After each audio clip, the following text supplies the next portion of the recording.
We're getting into two-dimensional motion, and with two-dimensional motion,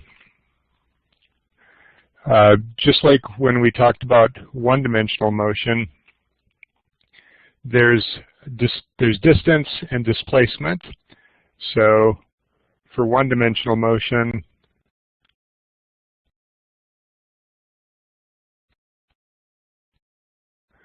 if you started here and then you walked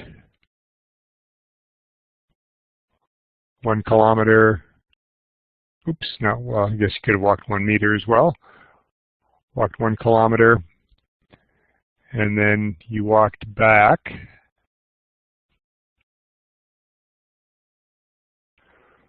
1 kilometer. The distance you traveled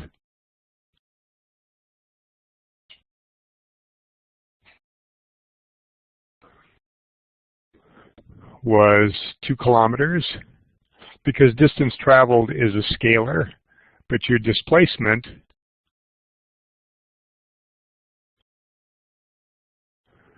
was equal to 0 because you're starting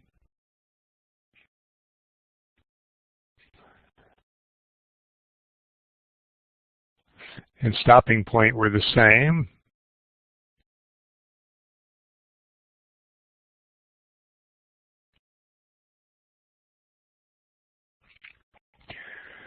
So with two-dimensional motion, here's just an example. This is a picture that I copied from the book, sort of the end of a long explanation, but it serves a lot of purposes.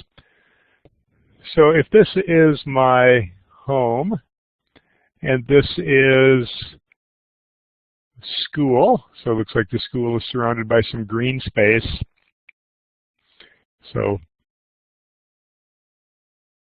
home and school. I could walk there a lot of different ways. So I could take, and actually let's grab some more colors here. I don't know how well these will show up. Let's take one of these. So one way is I could go up this way, then I could go this way, then I could go this way, then here, then here, then here, then here, then here, then here, then walk all the way, but then I want to walk around this block right here. And then I make it. Somebody else says, oh, I want to go a different way. So they want to go the red way. So they go this way, and then they go up to here, and they go around this block, and they realize, oh, shoot, I want to stop here to the store. And they go back this way, and they come to here, up to here, over to here, over to here, over to here, down here, and we'll just have them go the rest of the way because it's getting kind of boring. So that's the red route. And then the blue route. So someone on the blue route goes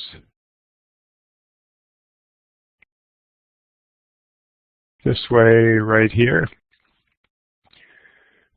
So I actually didn't do any real thinking, but I'm guessing that it would be coincidence if this was not the case. But all of these are different distances traveled. But realistically, there are two, I would say, sensible ways to walk. And one of the sensible ways to walk, and this is probably the practical way that you would walk, is you would walk along the east-west road, and then you'd walk up the north-south road. The other sensible way to go would be to take the most direct route right here.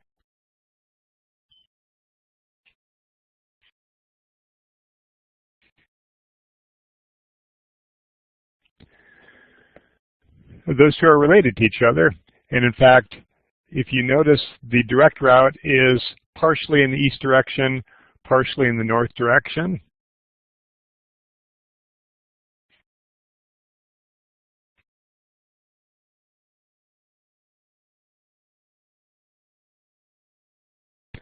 Is a vector,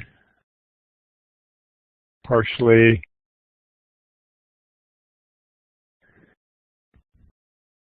in the east direction, and partially in the north direction.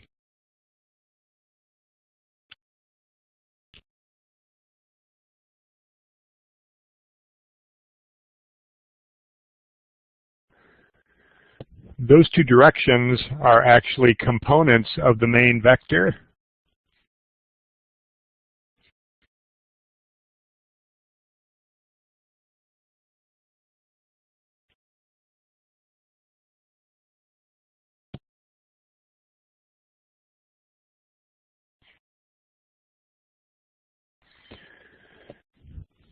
So if this route here, if we call that D for displacement, we've got a component in the x direction, and that one is the east.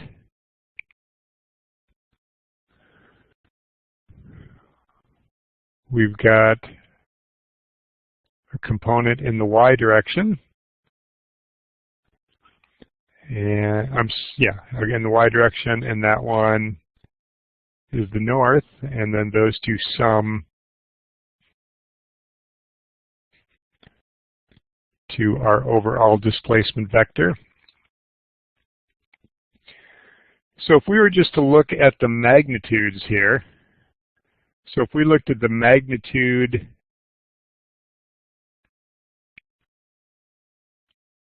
of d sub x, so that's the magnitude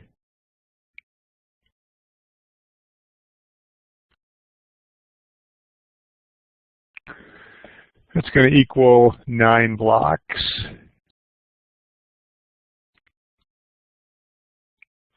If we look at the magnitude of d sub y, that's going to equal, what is it here? 1, 2, 3, 4, 5 blocks. Of course, I could have looked at that number right there. So 5 blocks. And this is pretty obvious to you. So if we add the magnitude of d sub x to the magnitude of d sub y, we're going to get 14 blocks. So we have walked 14 blocks, but that is not the shortest distance here. So in order to figure out the shortest distance, we need to use the Pythagorean theorem. So let's draw another triangle. We'll draw it red because that one's sort of red.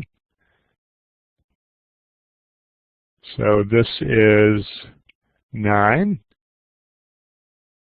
This is 5. Let's make that a dashed line there. This is a right angle.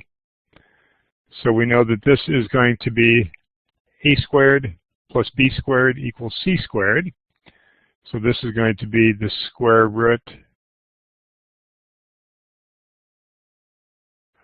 of 9 squared plus 5 squared.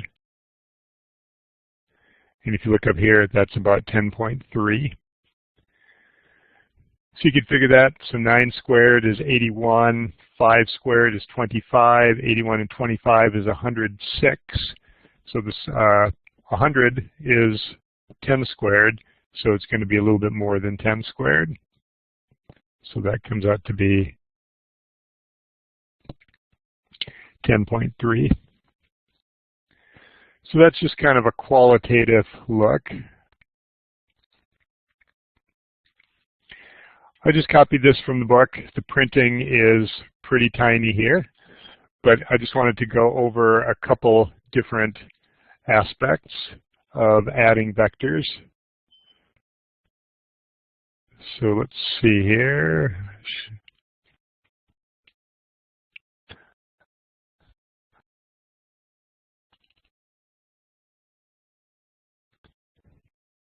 Thought I was able to actually draw little arrowheads with these two, so we'll just do that. So here we've got vector A.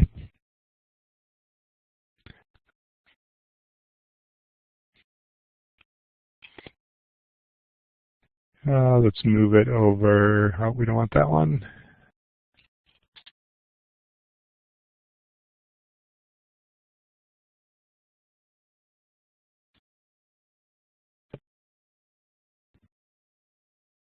Here we've got vector B.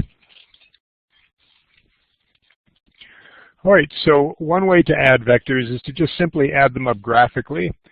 And to add them up graphically, we've got just two vectors like this.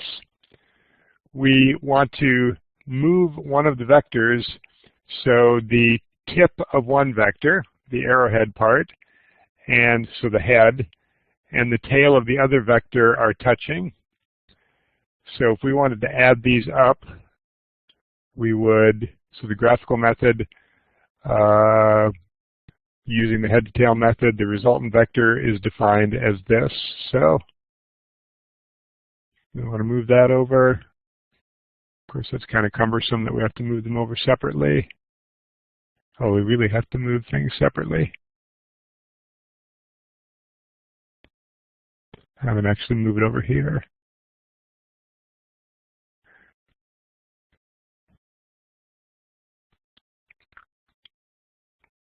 So we've added the head of one to the tail of the other, and then we take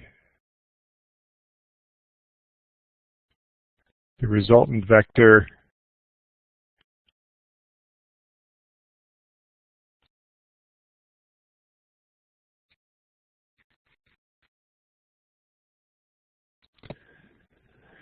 and the resultant always goes from the tail of the first vector to the head of the last vector. Oh, interesting. So now I'm drawing very precise arrowheads. And we would call this, let's call it, let's actually call it R, like that is called up there. Sorry, little brain freeze.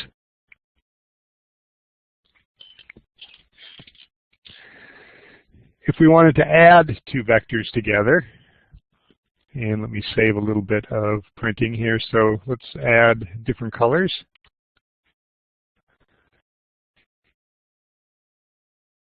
So here's vector A.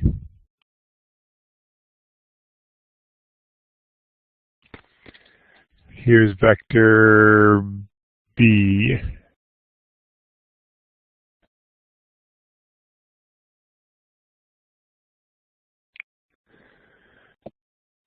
So if we want to do, so this over here was A plus B.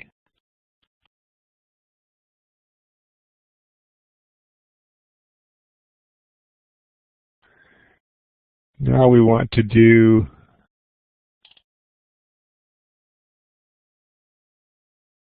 A minus B. Well, it turns out that A minus B, you remember this from middle school, is the same as saying A plus negative B. So in order to get negative B, let's use a slightly different shade of blue. I'll use kind of a purpley color. So to get negative B, we just simply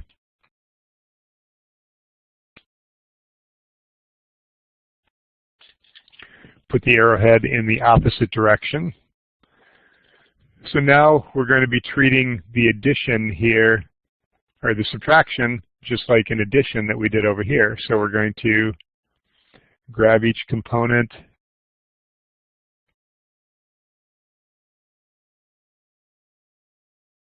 of the vector, including the name. And as long as we keep the orientation the same, I can move this all over the place. So this vector right here, in this location, is the same as negative B was when it was over here. So when you're adding vectors graphically, what you're really doing is you're strategically moving the vectors around, because a vector is just a displacement and a direction.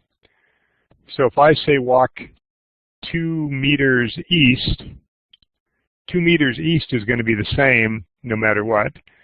Now you're going to end up in a different location because you start in a different location, but everybody in the world, when I say walk 2 meters east, well, if they don't know what it means, if they don't understand English, for example, of course, then they can't do it.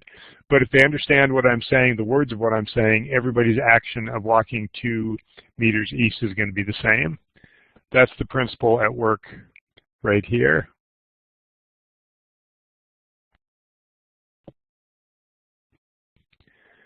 So if I want to add those up, we'll take a different color. We'll use green. Oh, that changed that to green. That was pretty colorful. We'll change the resultant vector here to green. So again, we go from the tail of one to the head of the other. So you might be saying,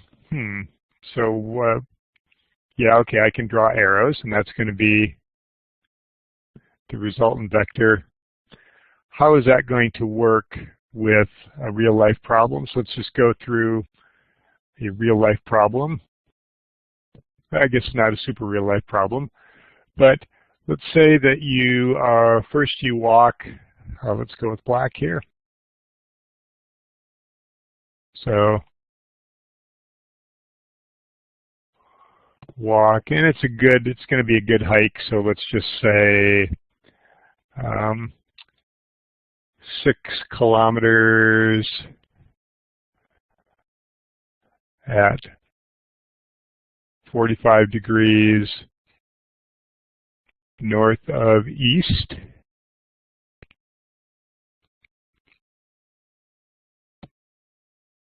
Let's actually spell that out so someone who watches this doesn't, I think I said NOFA or something like that. So north of east.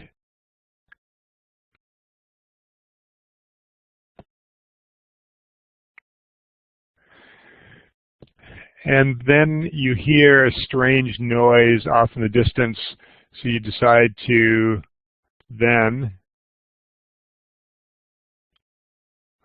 walk, or walk. What should we walk now? Let's walk 10 degrees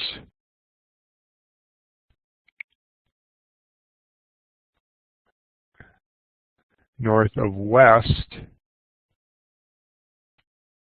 for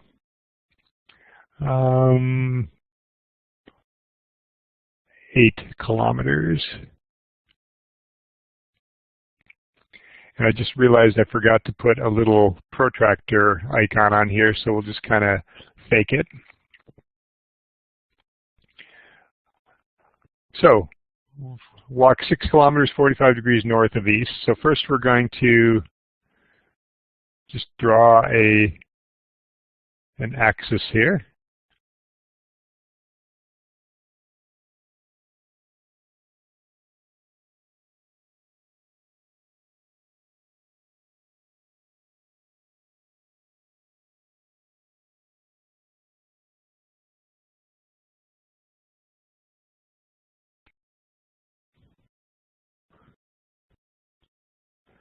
I was going to draw a thinner one, but I will go with the same thing. So here's our northeast, south, and west. So the next thing we do, and I forgot a ruler icon and a protractor icon, but at least I didn't forget my ruler. So I've got a ruler here, and what we're going to do is, I obviously don't have a ruler that's a kilometer long, but we're going to scale it down. So the first thing we're going to do is come up with a scale. So our scale here is going to be,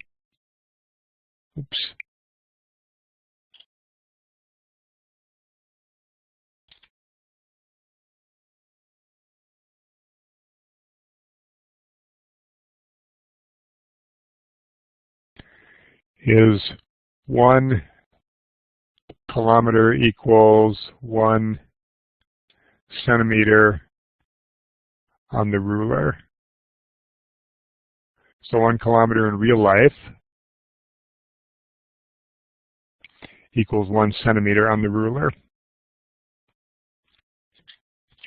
Okay, so if I take my ruler, put it up here, use my protractor,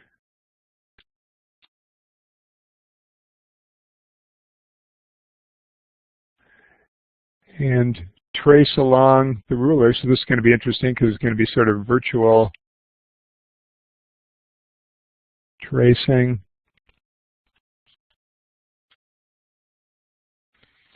And that is 45 degrees north of east and 6 kilometers. Okay, and then I walk 10 degrees north of west. So in order for that to work out,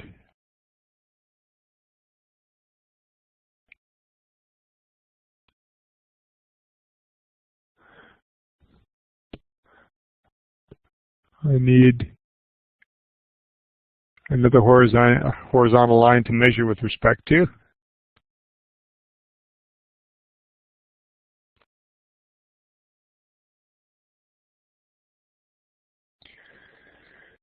So I take my ruler and I measure off 8 kilometers at a 10-degree angle.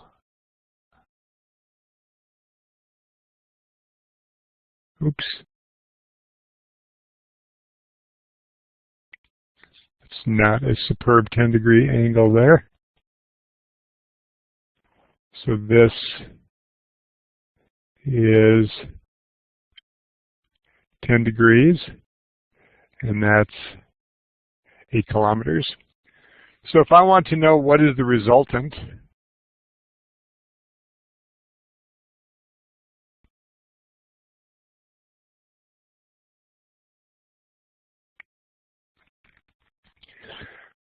I'll take my ruler and I'll measure from the start to the finish. I'll bump my webcam first off. From the start to the finish.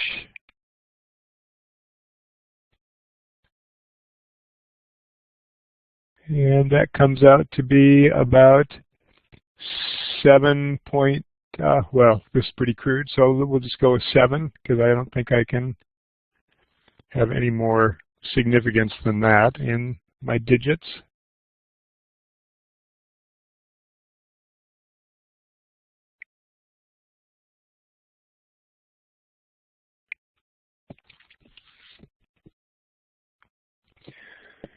So this is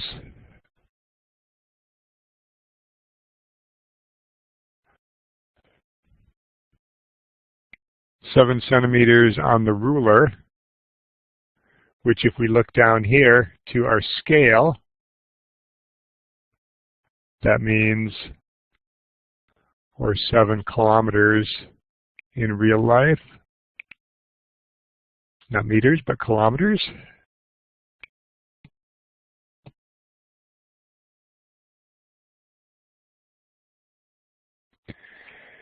And then if we measure it, I don't even think I have a protractor in my desk. But if we were to measure this angle here, this angle looks like it's about 50 degrees north of west.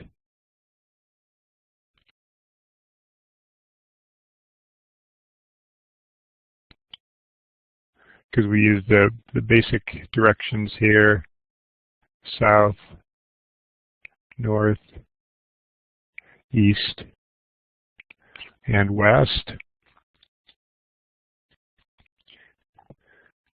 So let's look at this again, but this time let's look at it analytically. So we did the drawing, and I'm just jotting some things down here. Oops, sorry, kind of seeing the top of my head, which doesn't look too bad. So 6 kilometers.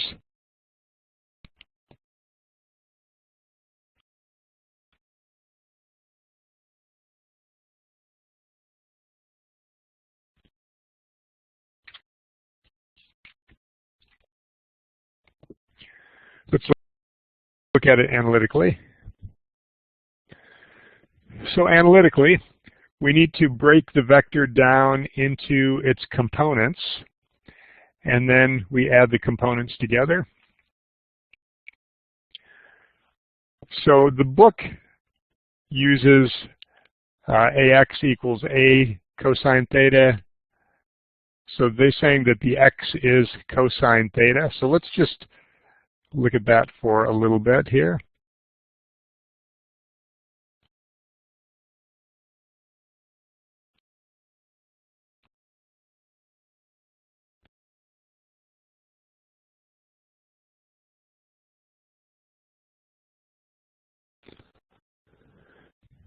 Let's have a vector. It's going to be a little bit thicker.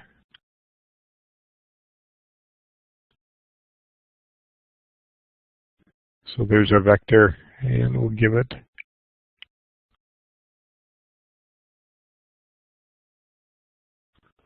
a little arrowhead on there. Okay, so this is obviously the x-axis. This is the y-axis. And if we measure angle theta from the x-axis, then we are going to get the x component here.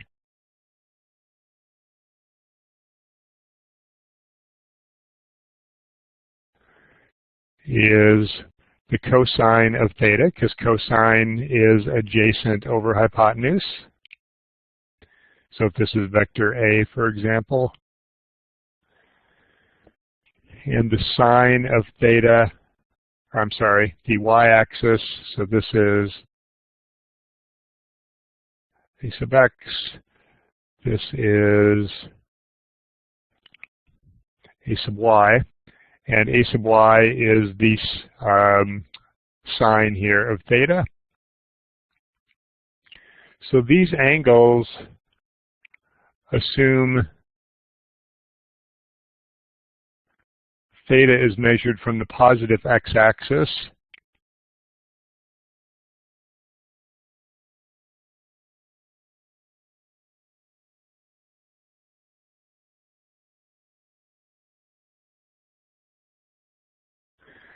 If instead we would have measured theta from, I'll use a lighter color here.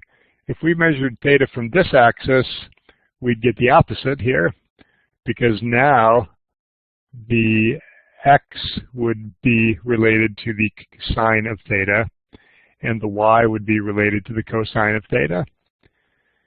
So when we're doing problems like this, and especially in the future when we analyze forces, and a little bit in this chapter as well with two-dimensional motion, but for sure when we use forces and we're trying to maybe figure out a net force or resultant force, you're going to be drawing axes, you're going to have vectors that are off at weird angles. You want to make sure that you don't just memorize, oh, it's an x component, so we're automatically going to use cosine theta. The cosine theta is when we measure theta from the positive x-axis. So it's always good to do a sketch like this. So really what analytical summation is breaking the vector down into the components, then adding the two components, and then determining what the hypotenuse is, just like we did on the very first slide here.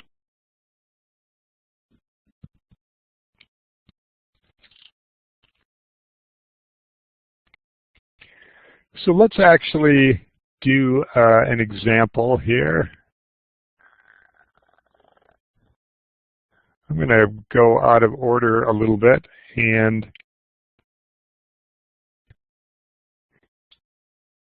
so that's not going to be the continuation. Oops, that's not going to be the continuation of the fence problem. This is going to be the same thing that we did before, but analytical. So let's do an analytical solution of the problem we solved graphically.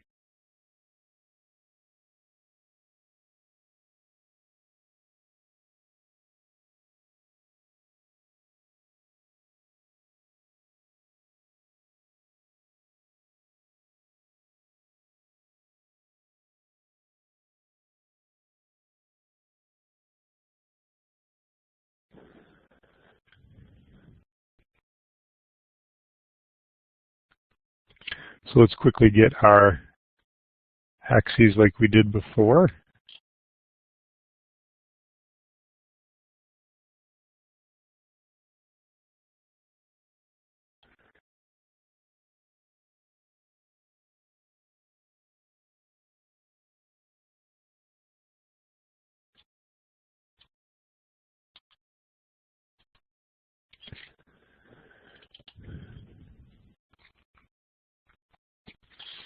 So our first one was 6 kilometers, 45 degrees north of east. And I'm actually going to move the axes over.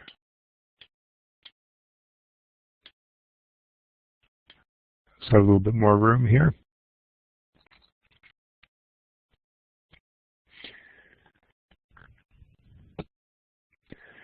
So AX, oh, and let me just draw it, just sort of a quick drawing here.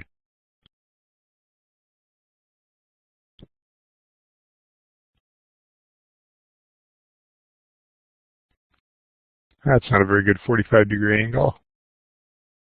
Oh well. So it is measured here with respect to the x-axis. So AX is going to equal 6 kilometers times the cosine of 45 degrees.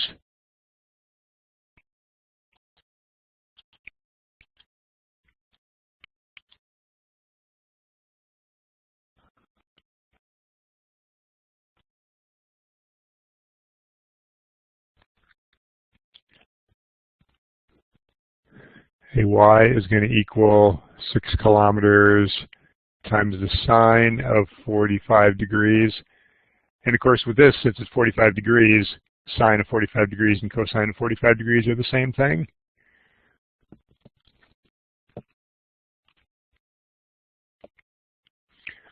The second vector was 8 kilometers, 10 degrees north of west. So something like that.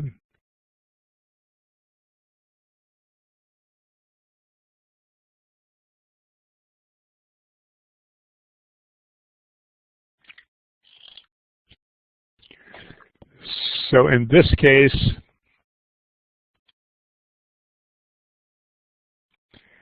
a sub x, and let's do, I'm actually going to do a sub y. We'll do a sub x first. That's the slightly tougher one. So we have two ways to approach this. One way to approach it is we could say, okay, that's going to be, both ways are going to start with this, 8 kilometers. And now we can say, look, this is 10 degrees.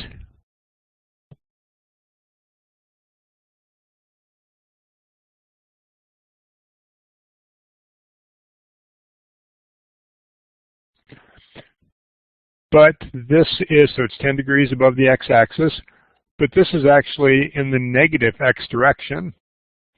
So we would need to put a negative sign there. That would be one way to do it. And that's actually the way that I prefer to do it, because I've never been a brilliant mathematician. I like to look at it conceptually and say, oh, well, it's 10 degrees from the x-axis, but it's in the negative direction. People who are more into the math, they should say, well, in this slide right here, it says assume theta is measured with respect to the positive x-axis. Okay, I can acknowledge that. So if I measure with respect to the positive x-axis, we're going to get the cosine of, and let's use a different color here.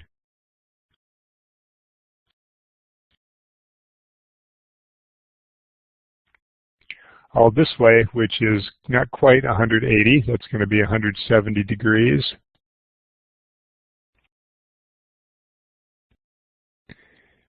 of 170 degrees. And it turns out if you go to your calculator, you do and make sure it's in degrees mode, cosine 170, look, I get a negative number. So it's a number that's very close to -1, which makes sense because it's just barely above the axis, so it's going to be pretty close to the length of the vector. So these two are equal to the same thing.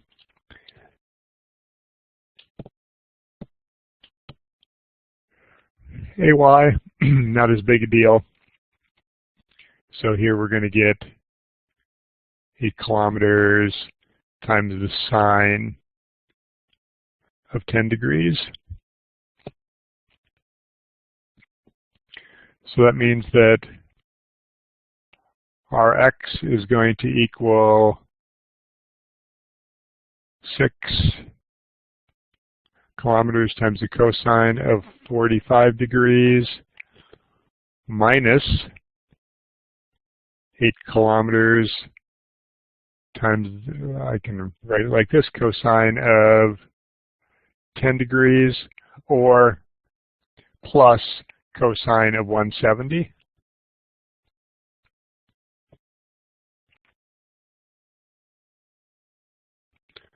Our y equals 6 kilometers times the sine of 45 degrees plus 8 kilometers times the sine of 10 degrees. And since I just made up these numbers on the spot, I haven't actually figured out what they are yet. Times 8 plus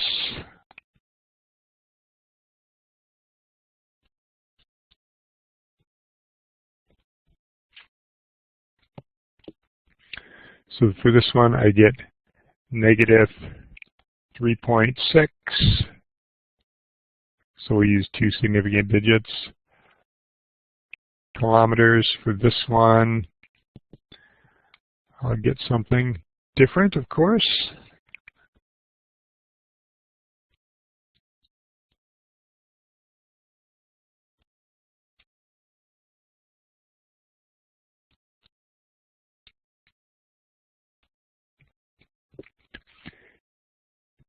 Equals 5.6 kilometers.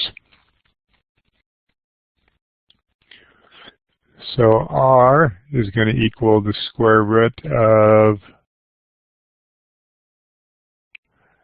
negative 3.6 squared plus 5.6 squared.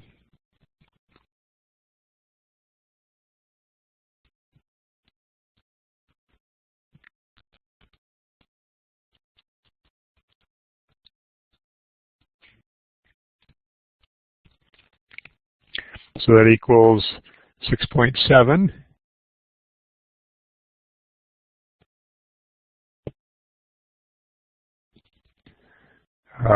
So we'll just use 2 significant digits. And now the angle. So for this, if we go back to the rule here, it says, okay, theta equals the inverse tangent of ry over rx. So let's just follow that rule first. So theta equals inverse tangent of ry over rx. So 5.6 over negative 3.6. So if we do that,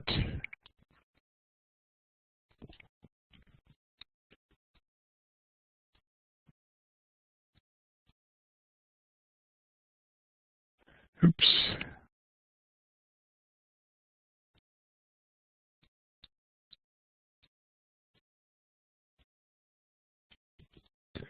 That equals negative 57 7 degrees. So what's meant by that negative 57 degrees? So if you just have something like this, that looks kind of confusing. So what I like to do is I like to actually sketch it out. So let's sketch just a quick set of axes here.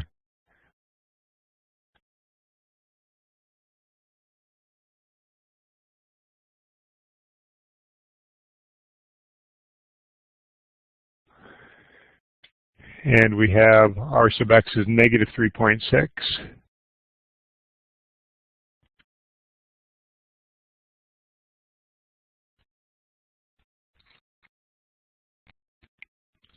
And r sub y is positive 5.6.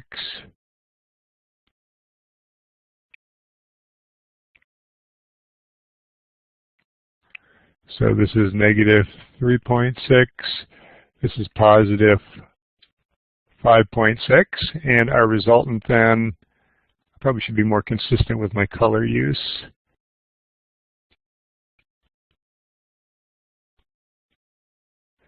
Is going to be this right here.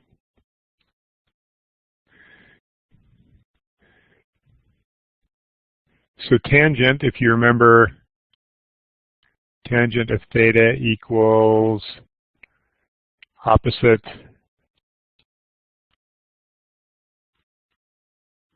over adjacent.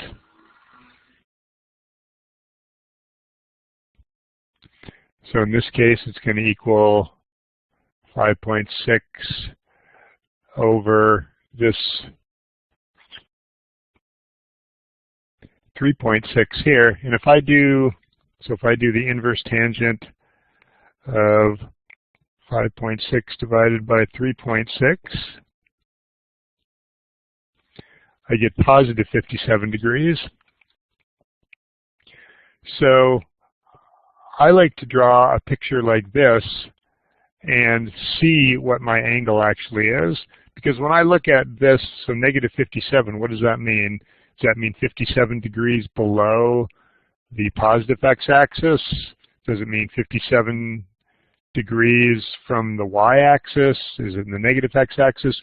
Here I know, so I could give my final answer as 57 degrees above west or above the negative x-axis.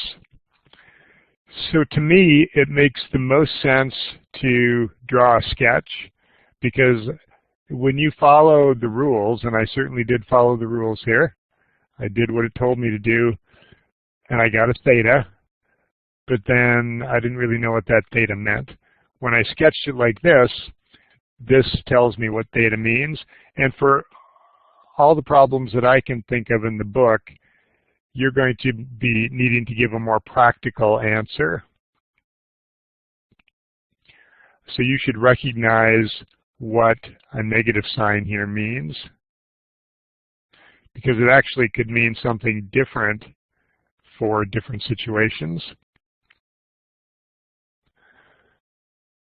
Alrighty, so one person is listening in. Any questions? You can either verbalize them or you can put them in the chat box.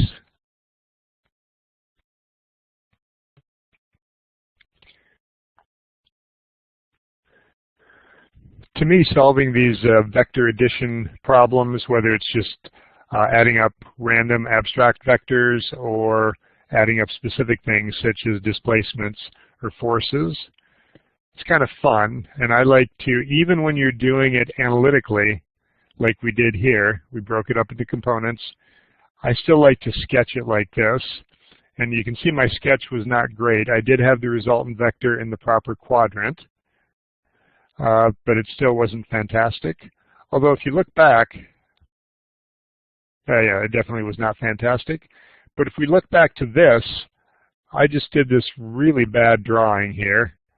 Just all this jiggly drawing, because I forgot a ruler icon, so I had to just put a ruler up against the computer screen. And then I measured this, to one significant digit, I got 7 kilometers, and I got an angle that was a little bit bigger than 50 degrees. And if I would have measured this, I think it would have been probably more like 60. When I did it analytically, I came up with a number pretty close to 7, 6.7, rounds to 7 to one significant digit. And then I came up with an angle of greater than 50 degrees, and in fact close to 60 degrees. So even when you do a fairly sloppy sketch to one significant digit, 7 kilometers, 60 or 50 degrees, you can get a pretty good answer. So that's why it's important to do this to, at the very least, check your work. Good luck on applying this. You should not have too much of a problem. If you do, obviously the book has a lot of good resources, and you can contact me as well. Thanks.